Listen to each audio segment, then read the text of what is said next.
Having reached the end of this journey, I wish to bear witness on this parchment of the wondrous events I have witnessed over the past 10 weeks in the year 2023 AD.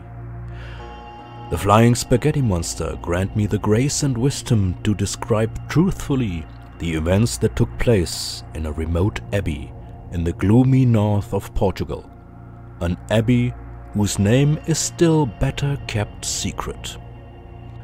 May my hand not tremble as I prepare to bring the past to life. Upon arriving, I was met with a sense of unease that seemed to permeate the very air of the place. It was as if something dark and sinister lurked just beyond the edges of the light, waiting for the right moment to reveal itself.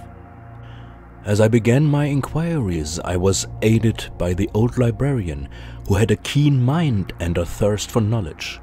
Together, we delved into the mysteries of the story of a book, following leads and unraveling secrets that had been hidden for quite some time.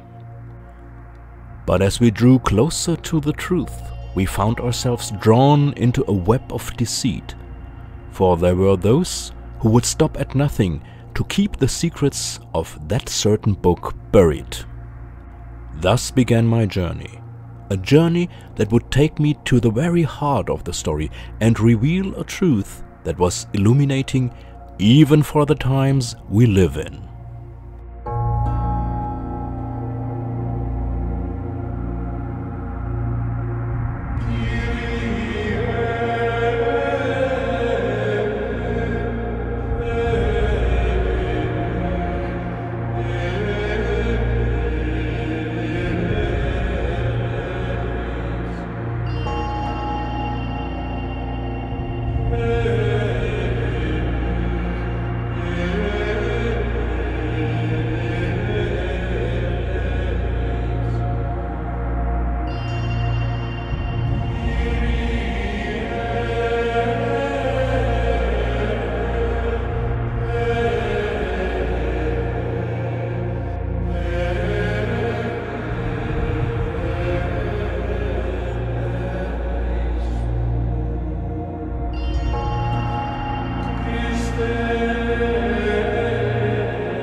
But honestly, I have to admit that my journey actually began in the city where ASTROCOHORS maintained the Atlantis base. It was January 6th, and I was visiting the city's cathedral, where a historic Nativity Scene was on display. I looked at the small figurines and the scenery meant to represent a stable in distant Bethlehem, with shepherds and the local population, and the 3 wise men who had come to pay their respects to the Messiah. The arrival of the 3 wise men is celebrated on January 6th in this part of Europe. And as my eyes fell on the many playful details, I couldn't help but smile. For what I saw was not a scene as would have taken place in that special time in this area. The stable, with its semicircular arches, was a clearly classical Central European building. All figures wore local costumes, not from Bethlehem, but from southern Germany. Many objects, such as the richly decorated saddles or the wooden carts, did not fit into the period. The church tried to explain away these anachronisms, saying that the nativity scenes were not intended to be a historically realistic representation, but to express that Jesus was born for all people and therefore his birthplace was symbolically represented in every city. The reality, however, may have been that the artists who built this nativity scene and the many others had no idea how to depict the people and scenery of Bethlehem at this special point in time. It is Christian fanfiction, if you want to call it that. But all this gave me a little moment of peace, because it was not without reason that I was out and about in the city that day, to be able to take a moment to pause. Because, as it turned out, the long-awaited vacation time had no friendly traits left for me, not to mention the extraordinarily disturbing situation in which the world around us was increasingly being catapulted. As for me, I had hardly had my first day off when an old friend announced his arrival. Migraine. In those first days of my well-deserved vacation, I had a migraine attack like I hadn't had in a very long time. I spent the days in dull agony between nausea, throbbing pain, and acid regurgitation, which I owed to the ibuprofen, which was only able to reduce the pain for the first few days, but did not completely eliminate it. It's a strange thing when you know for sure that rest and sleep can help, but the pain won't let you sleep. Finally, however, it was overcome. The fourth day of the attack left me waking up with only slight dizziness and an opportunity to go outside. So I visited the Nativity Scene. Over the course of the day, my feeling got better and better, and so in the evening I lay on the sofa and thought about what I should do now. The last few days I haven't found myself being particularly productive. I had a lot planned, and none of which I had been able to do. That being said, as I mentioned earlier, the world situation was becoming more and more troubling, and that night I wanted to make a counterpoint for myself. Now, what does a person do when life wants to hit them like a tsunami? Looking for distraction. So that evening I first stood in front of the shelf of the DVD and Blu-ray collection of the Atlantis, but there was nothing there that would have aroused my special interest. Finally, I turned to the online library of a streaming service I was subscribed to. Based on previous films I watched, I got some suggestions, so I ended up with Fantomas, the adaptation of the series of novels that authors Pierre Souvestre and Marcel Proust had conjured up over 100 years ago. But what is left of the work in this adaptation, which was once intended as a scathing commentary on the zeitgeist of the time? Not much. The film from 1964 was intended as a comedy because, after all, alongside the well-known French actor Jean Marais, the comedian Louis de Funès also starred. In fact, it was one of the films in which de Funès perfected his mannerisms, for which he would become known and famous. His fidgety movements, facial expressions, and quick diction. I remembered seeing the movie on TV a long time ago, a very long time ago. I didn't remember exactly how I had liked it back then. But I knew all the more that now, in the present day, I didn't like it anymore.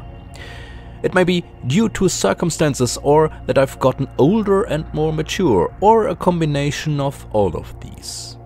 In the film, a journalist pokes fun at Fantomas, the head of crime, believing it was a police invention to provide a boogeyman for unsolved crimes.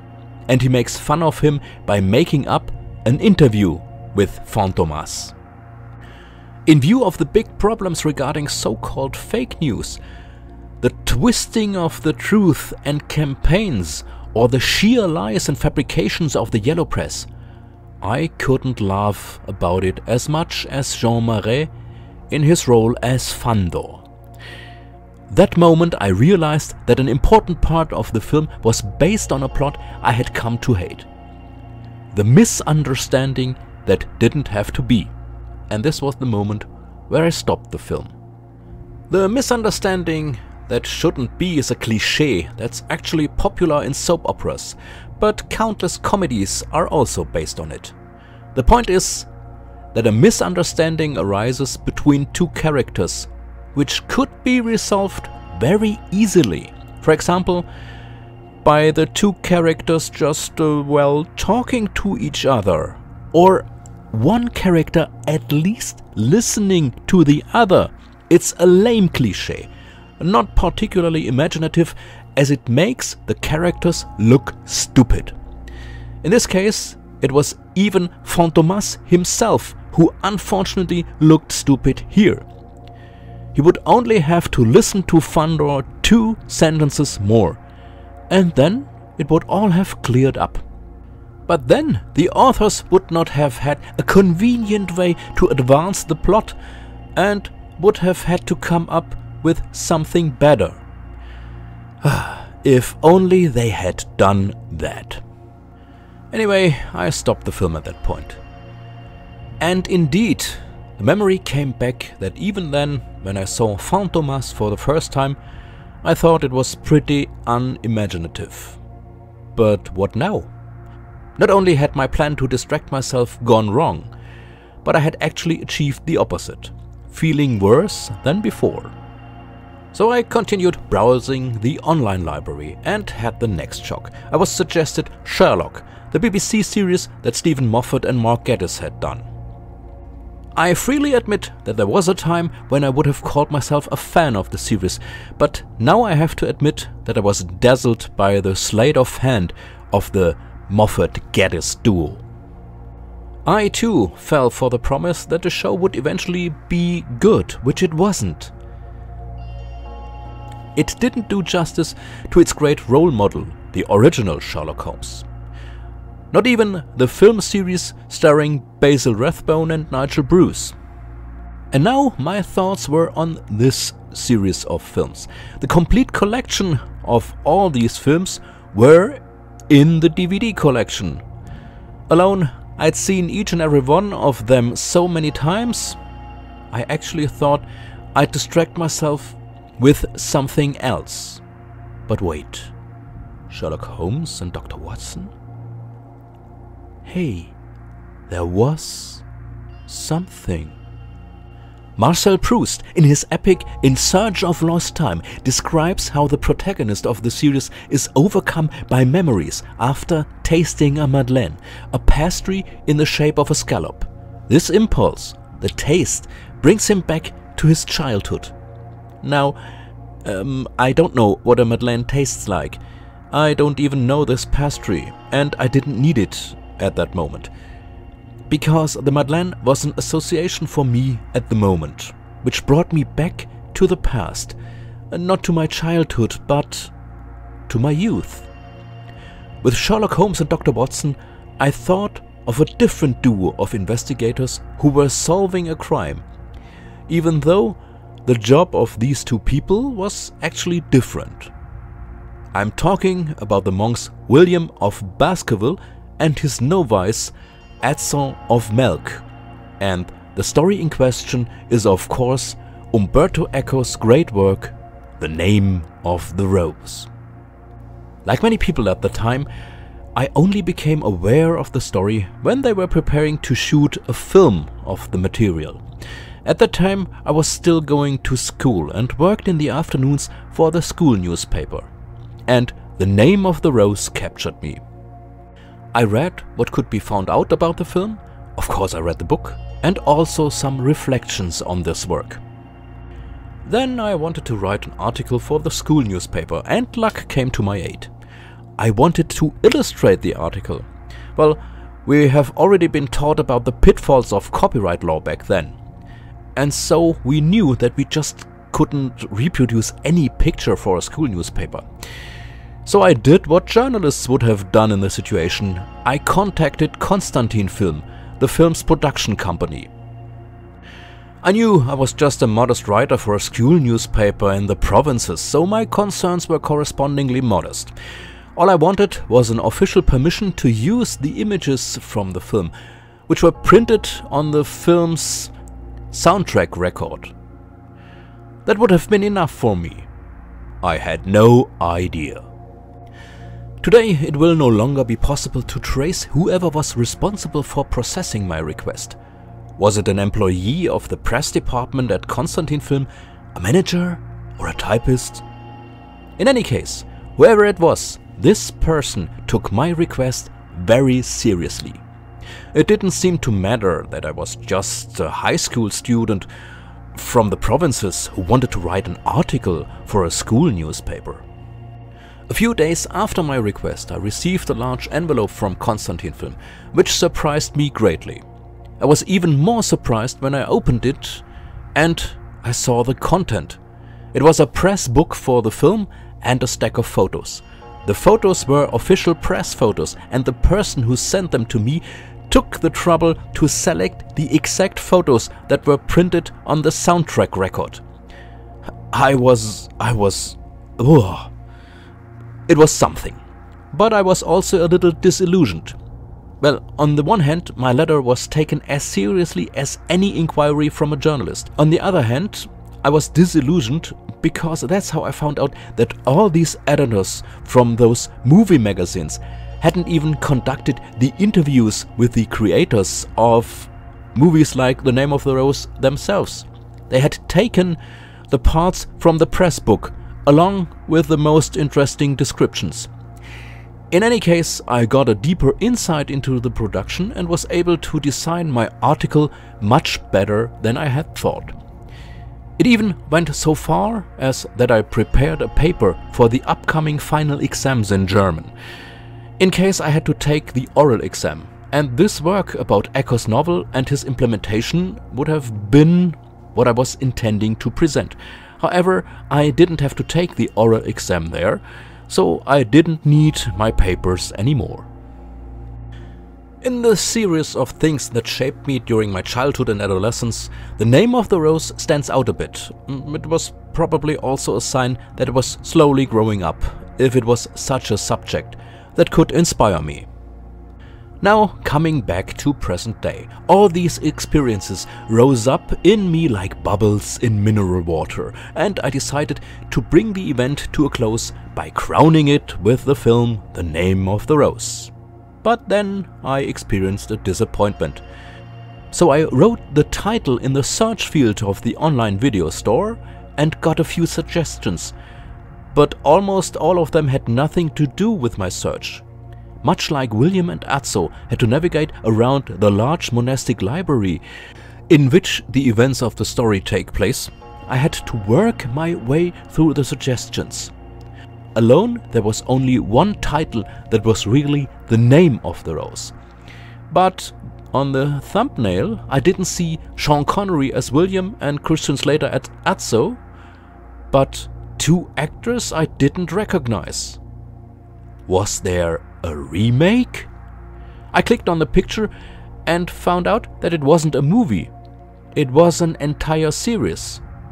A quick internet search confirmed it was an 8-part series remake that aired on TV in 2019, just before the pandemic. The streaming service now asked me to make a decision. I wouldn't be able to see the film with Connery here, so I could watch the first episode or buy the whole season. I was suspicious. I knew the power of nostalgia. My William, if you will, was Sean Connery. But I was just as curious. The 1986 film condenses a book that is no less than 654 pages. Of course, a lot has been lost and some things have been changed. In a series, you have much more time to implement such material. So I gave the series a chance. And as I watched the first few episodes, the idea of making the past come alive, as Atzo puts it in the film, grew in my mind. In the meantime, I had found out that there had been an anniversary. In 2020, it was 40 years since the book The Name of the Rose was published. Perhaps it would be worth embarking on the journey that the book calls for, especially in times like these. The journey leads into a labyrinth.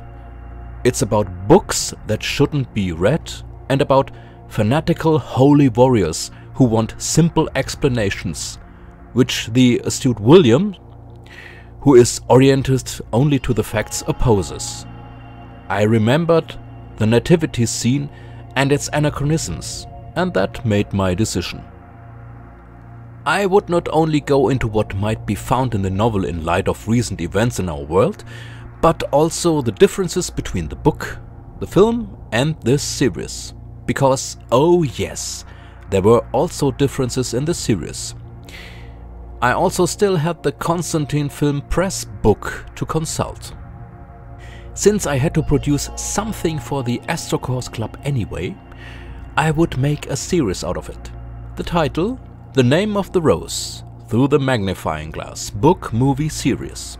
Magnifying glass, like William's glasses. And just as William armed himself with his glasses, I had to do something to sharpen my vision. I did this by keeping an eye out for more secondary literature, so I wouldn't miss the many allusions.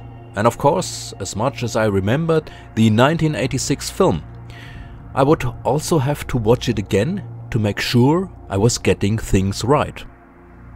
At the same time, I decided to form this series after Eco's novel in terms of the structure. Before its 7 chapters, this novel has no less than 2 forewords, or more precisely, a foreword and a prologue. In the foreword, Eco tells the story of how he got his hands on a copy of an old book in which a monk wrote an adventurous story. Now it is clear that all this is fiction. This book never existed, nor did Adson or most of the characters appearing in the novel or the events described there. But the events are no less thrilling. So I asked the ASTROCOHORS archive whether the film and secondary literature were there. I was referred to a special department, an old monastery in northern Portugal, that had been turned into an archive of literature. If it wasn't in the computer and nowhere else to be found, it would certainly be there. So I planned a journey across the European country. A journey that would take me to the heart of a library and the heart of a story. The game is afoot.